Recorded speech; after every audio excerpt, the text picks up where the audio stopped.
बढ़िया लाफावेले हरिया। हे फ्रेंड्स, कैसे हैं आप सब। आई होप कि आप सब बहुत ही अच्छे होंगे। और सबसे पहले आप सबको देव उठनी एकादशी की हार्दिक शुभकामनाएं। आज है देव उठनी एकादशी और आज ही हम तुलसी माता का विवाह करेंगे। आज तुलसी विवाह है, तो तुलसी विवाह की भी आप लोगों की हार्दिक शुभकामनाएं। तो अगर जिन लोगों को नहीं पता है तो आप लोग ब्लॉग में बने रहिए। और कैसे हम तुलसी विवाह करेंगे, कैसे क्या सजाएंगे, क्या विधि होता है तुलसी विवाह का, कैसे होता है, वो सब आपको देखने को मिलेगा। तो प्लीज़ चैनल को लाइक शेयर सब्सक्राइब ज़रूर कीजिएगा और ब्लॉग में कंटिन्यू रहिएगा। ब्लॉग को थोड़ा सा भी स्किप करेंगे तो आप मिस कर जाएंगे। अभी तो टाइम हो गया है, दोपहर का टाइम हुआ है। तो अभी जहाँ तुलसी माता का जो मैंने गमला रखा हुआ है वहाँ पे मैंने धो धा दिया है, अच्छे से सूख जाएगा। फिर हम वहाँ पे रंगोली बनाएंगे। रंगोली बना के इसके बाद चौक पोड़ना होता है, चौक पोड़ के इसके बाद हम कलश रखेंगे। कैसे क्या करेंगे वो सब आप देखेंगे। तो फ्रेंड्स, हम आ गए हैं यहाँ पे रंगोली बनाने। मैं यहाँ धो दी थी पूरा, तो अच्छे से ये सूख गया है यहाँ का।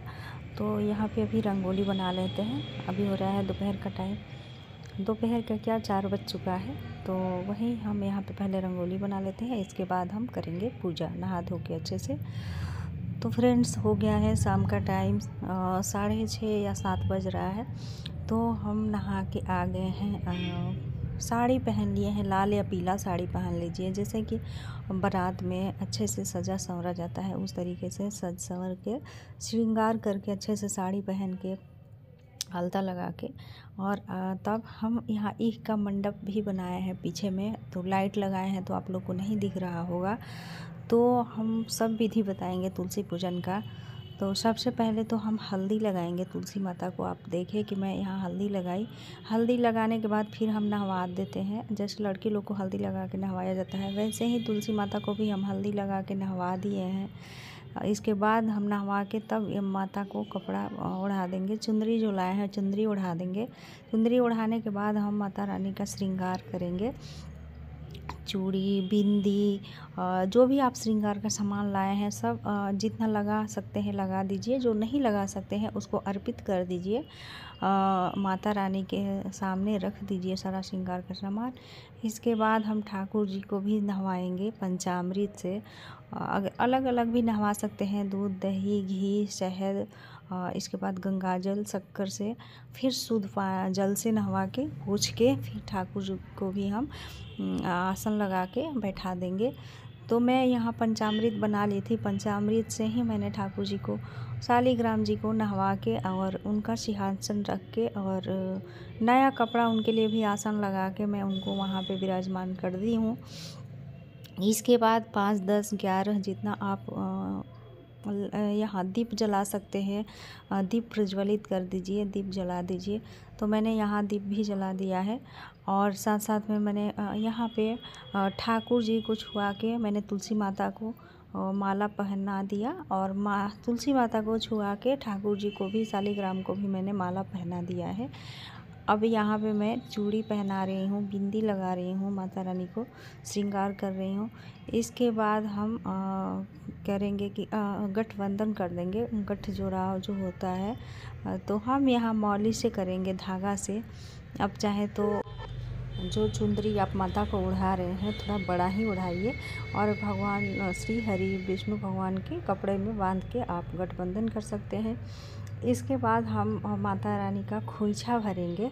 तो आप रुमाल में भी भर सकते हैं, एक रुमाल ले लीजिए नया, या माता रानी को जो चुंदरी उड़ाए हैं या आप साड़ी चढ़ा रहे हैं तो उस साड़ी में ही खोइछा भर दीजिए। जैसे कि दूब, हल्दी, पैसा और मिठाई, ये सब रख के आप सिंदूर आप रख के माता रानी का खोइछा यहाँ पे भर दीजिए। और रुमाल में भर रहे हैं तो रुमाल बांध के वहीं माता रानी के क्यारे में ही रख दीजिए। नीचे भोग लगा दीजिए। भोग में जैसे कि जो ऋतुफल आता है वो भोग में लगाना चाहिए, तो शकरकंद अवश्य लगाना चाहिए। इसके बाद आप मिठाई फल जो भी आपके पास है वो रख सकते हैं। मिठाई मंगा लीजिए, आप लड्डू मंगा लीजिए, क्योंकि तुलसी माता का शादी है, तो जैसे शादी में मिठाई बनता है तो आप मंगा लीजिए मिठाई थोड़ा बहुत। आपका जितना सामर्थ्य है उतना आप कर सकते हैं, ये ज़रूरी नहीं है कि बहुत ज़्यादा ही करें, जितना हो सकता है आप उतना करें। देखिए, कोई ज़्यादा से भी करता है, कोई कम से भी करता है, जिसके पास जितना होता है, जिसके पास जितना माता रानी दी हैं उस हिसाब से आदमी अपना कर सकता है। माता रानी ये नहीं बोल रही हैं कि आप मतलब ये लाइए।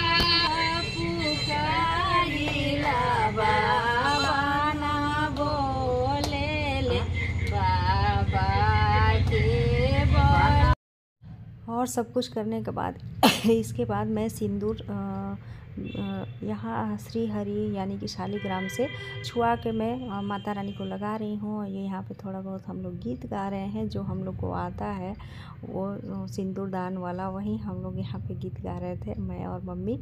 तो शालिग्राम ठाकुर जी से छुआ के हम लोग यहाँ पे सिंदूर लगा रहे हैं माता रानी के। 5 जगह लगा दीजिए या 11 जगह लगा दीजिए, पत्ते में डाढ़ में भी।